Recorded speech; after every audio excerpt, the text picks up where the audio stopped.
So what's up? Magandang gabi po sa inyong lahat mga kamanok. So once again, this is Linyada ng Mamay. So sagot po ulit tayo sa mga katanungan ng ating mga subscriber na nagtatanong. Okay, so andito po ang inyong mga katanungan. Makikita nyo po ang dami nyong tanong. Okay, so huwag kayong mag-alala mga kamanok.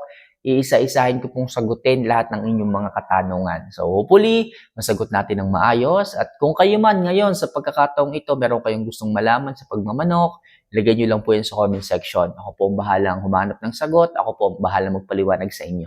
Okay? So, bago ko po simulan ng ating mga katanungan na sasagutin, don't forget to click the subscribe button, notification bell, at i-like ang ating mga videos na ginagawa. Kung magko-comment kayo, walang problema. Ilagay nyo lang po ang inyong mga katanungan. So, at this moment of time, simulan na po natin sapagkat marami-rami ang katanungan natin sasagutin. Alright? So, ang unang katanungan ay galing kay Alan Castor. Ayan. So, mabaho naman yung Jackie Oats kahit mineral water ang ilagay. Okay? So, sa mga hindi pa po sanay na magbabad ng fermented Jackie Oats, siguro nababahuan po kayo dito. So, wala po akong magagawa. Kung nababahuan kayo, tanggap ko po yan. Pero kami na matagal na pong nagbababad ng fermented Jackie Oats, hindi na po issue sa amin yung amoy nito. So, mas tinitingnan po namin and we are looking forward sa benefits nito pagdating sa ating mga alaga. Okay? So, hindi naman po tayo ang kakain nito eh. Hindi naman po tayo ang iinom nito, kundi yung mga manok. At ang mga manok, naturally, yan po ang gusto nila. Yung fermentation process ng fermented Jackie Oats. Hindi ko po ipinipilit na gamitin nyo po ang fermented Jackie Oats sa ating mga alaga at para lang may masabi kayo na hindi maganda ang amoy. Para sa akin, yan yung maayos. Para sa akin, yan ang nakakatulong sa aking mga alaga. Okay? So kung ayaw nyo po nung amoy, hindi ko po pinipilit sa inyo yung fermented Jackie Oats. Okay? So next, mega shoutout muna kay Melchor Balbulosa. Ayan, from Bayambang, Pangasinan. So, lagi daw po siyang nanonood ng ating mga vlogs. So, mega shoutout po dyan sa, saan ba to? Sa Pangasinan. Ayan, so, mega shoutout po sa lahat ng ating mga kamanok dyan. So, next, galing kay Roger Austria. Ayan, so, ang sabi niya, di sa Amerika, tamad pala ang mga tao doon. Yun kasi ang sistema nila eh. Okay, so gumawa ako dati ng video tungkol sa one day, one eat ng ating mga alaga. So sabi ko, sa US, sa Amerika, isang beses lang po sila doon nagpapakain ng mga alaga.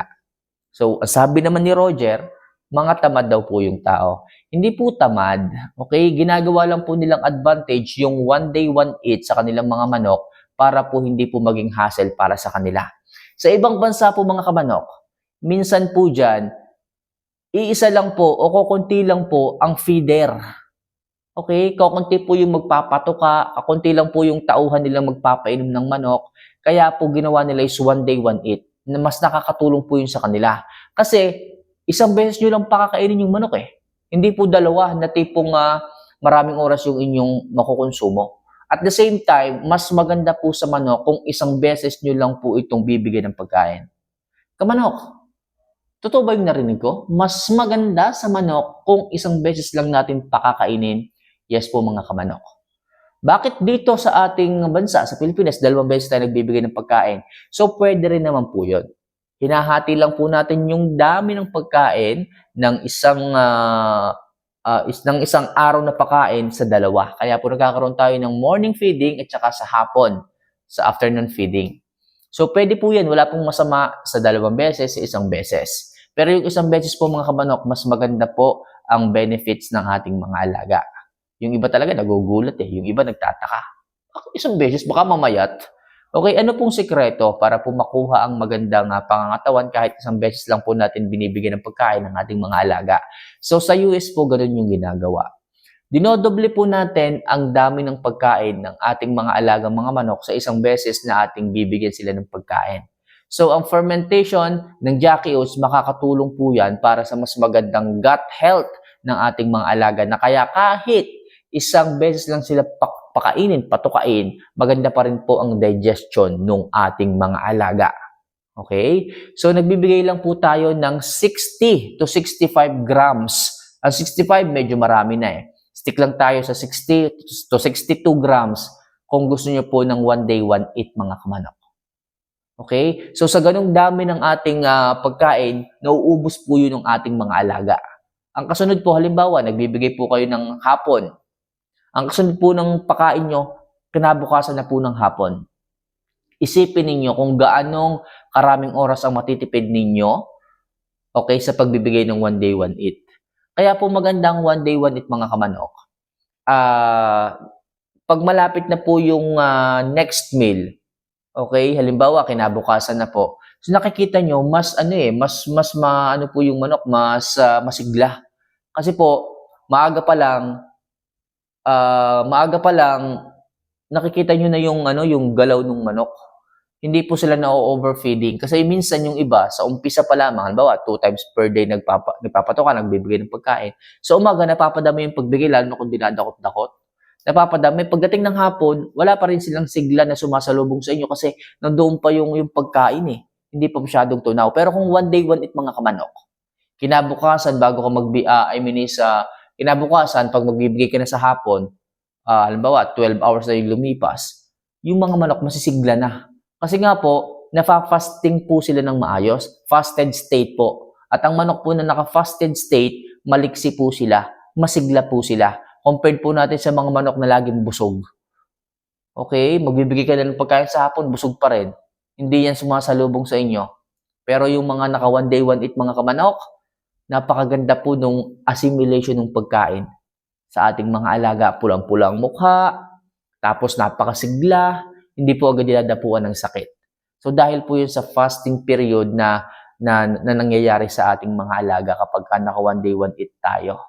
Tsaka maganda dyan, hindi na hassle pa na magbigay ng pagkain. Kung halimbawa, 1,000 ulo ng mga manok, kung bibigyan nyo ng pagkain, 2 beses mong gagawin yon.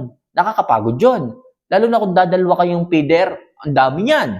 Diba? Kaya sa Amerika mga kamanok, nagawa po yung one day, one eat. Kasi nakakatulong po ito ng malaki sa kanilang mga alagang mga manok. Ang problema nyo na lang dyan is magpapainom.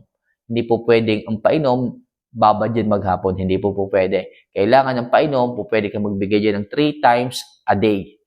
Dapat lagi silang may access sa fresh water. Kasi ang manok na walang access sa fresh water, dry up masyado ang katawan. At hindi po talaga bumubulto ang pangangatawan kung kulang sa tubig. At the same time, yung appetite nagkakaroon ng problema.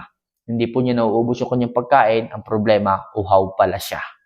Okay? So, yun yung kasagutan ko. Hindi po tamad ang mga breeder sa Amerika. So, yun po talaga ang kanilang sistema. Okay? So, next. So, ito galing kay Jimuel Reyes. Ito ay tanong niya about dun sa ating breeder ADE. So, yung breeder ADE, tinatanong niya kung pwede ba yan idol sa tandang. Yes po mga kamanok. Ang breeder ADE po is makakatulong sa mas magandang gut health ng ating mga manok. Tandaan nyo, yung ating mga inahin, kailangan po nila ng maayos na panunaw, maayos ang bituka, para po sa ganon, mas maganda po ang kanilang pangingitlog. Kung iinumin po yan ng ating mga tandang, yung breeder ADE, ganoon din po ang possible na mangyayari sa kanila. Mas magiging maganda ang gut health, panunaw ng ating mga alaga, at the same time, maganda rin po ang bituka nila. So, ganun po. Ang iniiwasan po kasi natin pagdating sa breeding, kaya po nagbibigay tayo ng breeder ADE, is yung pong hindi sila matunawan. Lalo na yung ating mga inahin na nangingitlog. Kasi once na hindi po sila natunawan, nagka-problema sila sa bituka, may stop po yung pangingitlog. May stress yung inahin, maliliit ang itlog, mahihina yung sisiw. So, nagbibigay tayo ng breeder ADE para po masisigla sila, healthy sila, yung fertility nandun na rin. Okay, so yun po yung dahilan. Kaya tanong mo kung pwede sa tandang, pwede po sa tandang ang breeder ADE. Ayan. So next, galing kay Brian Amoja. Ayan, so idol, bakit nag-aaway-away na po yung mga sisiw ko? Wala pa silang 1 buwan. May pagkain naman po sila, idol. Sana po masagot. So, masyadong early maturing yung mga sisiw mo. Kapag ganyan, medyo extend mo yung kanilang cages. Baka po masyadong masikip. Maganda kung medyo luluwagan mo. Yung access sa painom, kailangan mo din po yan kasi kung medyo matured yung iyong mga sisiw, maaga pa lang, kapag hindi po sila nakakainom palagi, dehydrate po sila, possible, okay, nakikita po nila yung kanilang mga kapwa sisiw. So, kaya, kung maaari, luangan mo, yung brooder mo, yun lang po yung nakikita kong paraan para po maiwasan mo yung pagiging mature ng iyong mga sisiw kahit ganang wala pang 1 month. Okay? So, yun lang muna sa ngayon mga kamanok ang ating mga katanungan na sasagutin. Sana kahit papaano, nasagot ko po yung inyong mga katanungan. So, lagay nyo lang po sa comment section kung may mga katanungan pa kayong gustong malaman dito. So, huwag nyo lang kalimutan na mag-subscribe, mag-like, at magtanong. So, yun lang po mga kamanok. See you for our next vlog. Paalam.